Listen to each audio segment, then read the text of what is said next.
की पामाली, ये है हमारे यहाँ कानून और इंसाफ का जनाजा उठता हुआ सामने नजर आ रहा है, जिसमें से बदबू नजर आ रही है। और न सिर्फ कहा जाता है कि इंसाफ हो, बल्कि होता हुआ नजर आए।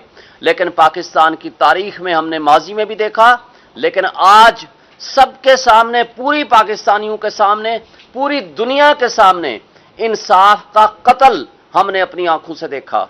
और जब इस्लामाबाद हाई कोर्ट के चीफ जस्टिस साहब को सुप्रीम कोर्ट ये हुक्म देती है कि आप ये केस खुद सुन के फैसला करें, जुरिस्डिक्शन पे और मेंटेनेबिलिटी पे और लिमिटेशन पे और इलेक्शन कमीशन के अथॉरिटी पे, ऑथोराइज्ड पर्सन पे आप फैसला करें, तो जस्टिस आमिर फारूक साहब सुने बगैर वो भी दोबारा उसी तीसरी मर्तबा उसी जज को वापस भेज देते हैं। और ये करते हैं 3 तारीख को ऑर्डर, 4 की शाम को हमें ऑर्डर मिलता है, 4 अगस्त को 3 तारीख का ऑर्डर है। और 4 को ही चीफ जस्टिस आमिर फारूक साहब उसी मुतासिब जज को, हुमायूं दिलावर को, एक स्पेशल नवाजिश फरमाते हैं कि एक जज जो कि ट्रेनिंग पे जा रहा था यूके, उसको तब्दील करके उस हुमायूं दिलावर को नॉमिनेट कर दिया कि जी आज आप 5 तारीख को चले जाएं। कल बार बार सवाल हुआ कि जी उस जज साहब को जल्दी क्या थी? जल्दी ये थी कि उन्होंने उसी दिन शाम को 5 तारीख को ही लंदन यूके रवाना होना था। ये भी हुस्न इत्तेफाक है। हुस्न इत्तेफाक ये है कि जब ऐसे लोगों को, शरीफ बिरादरी को, या जिसको भी सजा मिलती है तो वो लंदन भाग जाते हैं या दुबई भाग जाते हैं। और यहां जिस जज ने इमरान खान को सजा दी वो भी लंदन जाता है या दुबई जाता है या वहां जाता है। ये जगह कदरे मुश्तरक है।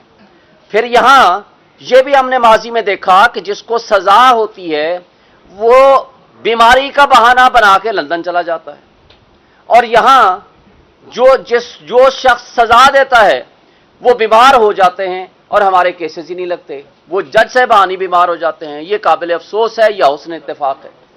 और ये केस आज वाला जानबूझ के इलेक्शन कमीशन के वकील साहब इसको डिले कर रहे हैं ताकि केस का फैसला जल्दी ना हो और इस दौरान बाकी केसेस में गिरफ्तारियां हम डाल सकें। कल आपने देखा है कि पूरी सरकारी मशीनरी हरकत में आ चुकी है।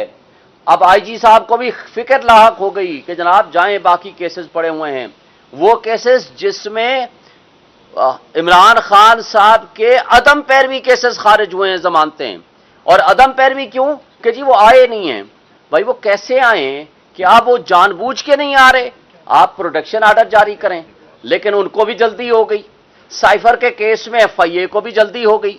और बाकी भी जो आपने देखा है जहां तमाशा लगा हुआ है। और कल उस फाशिस्ट हुकूमत के वो साबिक वज़रा यहां प्रेस कॉन्फ्रेंसेस कल से किए जा रहे हैं कि सुप्रीम कोर्ट इसमें नोटिस क्यों ले लिया। भाई सुप्रीम कोर्ट के पास एक पिटीशन आई है और इलेक्शन कमीशन का वकील सरकारी मौजूद हैं, अटॉर्नी जनरल ऑफिस मौजूद है। काजी फाइसा साहब की जजमेंट है कि जब कोई सरकारी वकील किसी केस को करने का नाअहल हो, ये लिख के देगा कि मैं ये केस हम नहीं कर सकते, हमारे पास अहलियत नहीं है, फिर आप प्राइवेट काउंसिल कर सकते हैं। तो किस कैपेसिटी में आपने एक प्राइवेट काउंसिल किया हुआ है? सिर्फ प्राइवेट काउंसिल नहीं, ये वो काउंसिल हैं जो नवाज शरीफ और उसकी फैमिली के मुकदमात के वकील हैं। उनको इलेक्शन कमीशन कितना इम्पार्शल होगा, कितना वो एक लिहाज से गैर जानबदार होगा कि वो नवाज शरीफ की फैमिली का वकील ही उनको प्राइवेट वकील मिला है जो आकर के यहां मुकदमा लड़े। और वो मुकदमा जो 5 से 10 मिनट और आधे घंटे का केस नहीं है, क्योंकि जमानत देने और सेंटेंस और जजमेंट को सस्पेंड करने के लिए बेसिक सिर्फ प्रिंसिपल्स देखे जाते हैं। और यहां तो प्रिंसिपल्स नहीं, सब कुछ गैर कानूनी आपके सामने नजर आ रहा है। वो सुनने की बजाय आज सारा दिन वो जनाब किताबें पढ़े जा रहे हैं। चलो भाई पढ़ लो तुम ये भी, लेकिन काबिल अफसोस बात यह है कि सुप्रीम कोर्ट के हुक्म को इस्लामाबाद हाई कोर्ट नहीं मानता, इस्लामाबाद हाई कोर्ट के हुक्म को डिस्ट्रिक्ट एंड सेशन जज नहीं मानती। और हम लोग जो पिछले 18 दिन से गैर आईनी और गैर कानूनी तौर पर पाबंद सलासल रखा हुआ है कि एक दिन का भी, एक घंटे का भी हिसाब देना पड़ेगा कि आप लाइफ एंड लिबर्टी किसी की आप कैसे खराब कर सकते हैं। और इस केस में वो तोशाखाना जो उन लोगों ने, जो शाहिद खान अब्बासी हो, नवाज शरीफ हो, तमाम लोगों ने वो घड़ियां भी ली और उनको डिक्लेयर भी नहीं किया। और उससे बड़ा जुर्म गाड़ियां ली जो खिलाफ ज़ाब्ता, खिलाफ कानून, वो ले नहीं सकते थे, क्योंकि कानून में लिखा हुआ है कि गाड़ियां कोई शख्स नहीं लेगा। मरियम नवाज ने गाड़ी ली, मंसूर अवान का प्रोग्राम आप सब ने देखा है, माशाल्लाह आप सारे सहाफ़ी और सोशल मीडिया के दोस्त बैठे हुए हैं। और उसके साथ जरदारी साहब ने 3 गाड़ियां ली, नवाज शरीफ ने 1 गाड़ी ली, यूसुफ रज़ा गिलानी ने 1 गाड़ी ली, जो कि नहीं ले सकते। नैब का केस बना और नैब के लॉ को ही तब्दील करके वो रेफरेंस खत्म हो गया और वो किसी कोर्ट में नहीं पहुंचा वो केस। और जो मुजरिम थे वो बादशाह बना दिए गए, जो मुजरिम थे वो मुद्दाई बना दिए गए, और जो मुजरिम थे उनके वकील हमारे खिलाफ वकील हैं इलेक्शन कमीशन की तरफ से। ये है इलेक्शन कमीशन का कंडक्ट और उसकी इम्पार्शियलिटी, गैर जानिबदारी जो आप सब देख रहे हैं। अब दूसरी बात, आज दूसरे सब्जेक्ट में आप आ रहा हूं, और हमें तवक्को और उम्मीद है, हम रूल ऑफ लॉ पे बिलीव करते हैं, हम आइन पे बिलीव करते हैं, हम अदालतों की तरफ देख रहे हैं। ये मुनसिफ ही रूल ऑफ लॉ कायम करके इस मुल्क को बचा सकते हैं। रूल ऑफ लॉ के अलावा दुनिया में कभी किसी ने तरक्की नहीं की।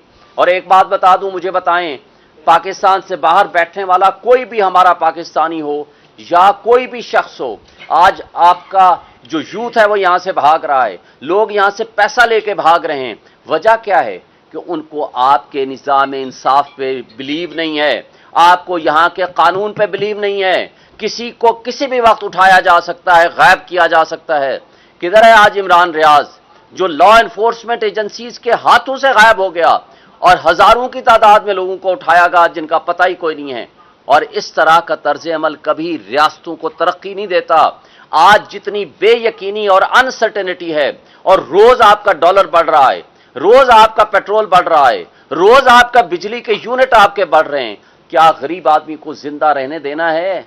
इस फाशिस्ट हुकूमत और उसकी आगे आने वाली एक्सटेंशन जो आज बैठी हुई है। और फिर कल एक adviser to chief minister Mohsin Naqvi साहब, कंवर दिलशाद साहब कहते हैं जी अगले साल मई में हम इलेक्शन कराएंगे।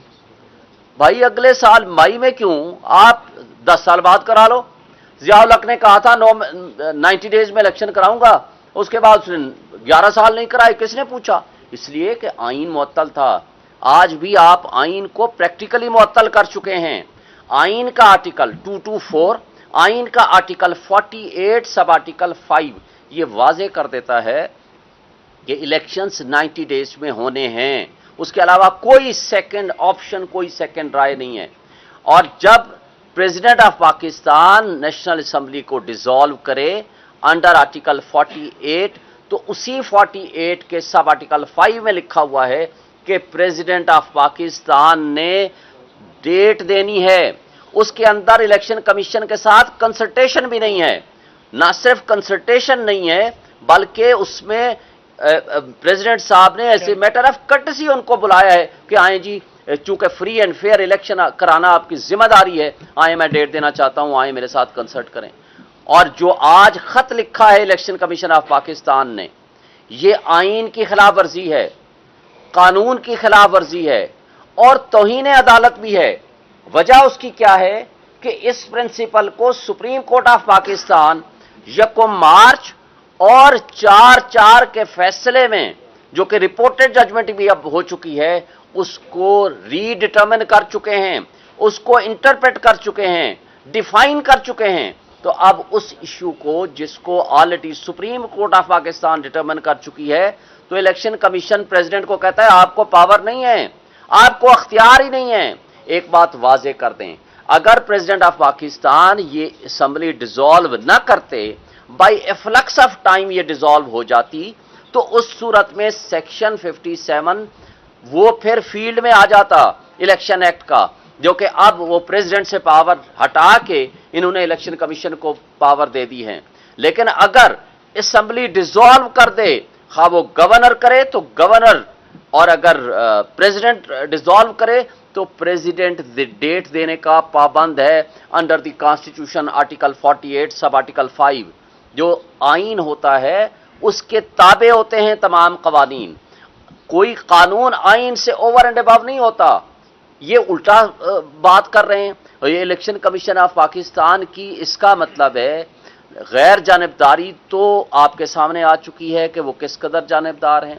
इसका मतलब ये है कि वो जो फाशिस्ट हुकूमत जिसका खात्मा 8 तारीख 9 तारीख को हुआ था शहबाज शरीफ की ज़ेर क़यादत, इसका मतलब है कि उनके साथ मिलके इन्होंने साजिश प्लान की थी ताकि हमने इलेक्शन विद इन टाइम नहीं होने देना। यही वजह थी कि कल से बड़ी तकलीफ होनी शुरू हो गई है। इसके बावजूद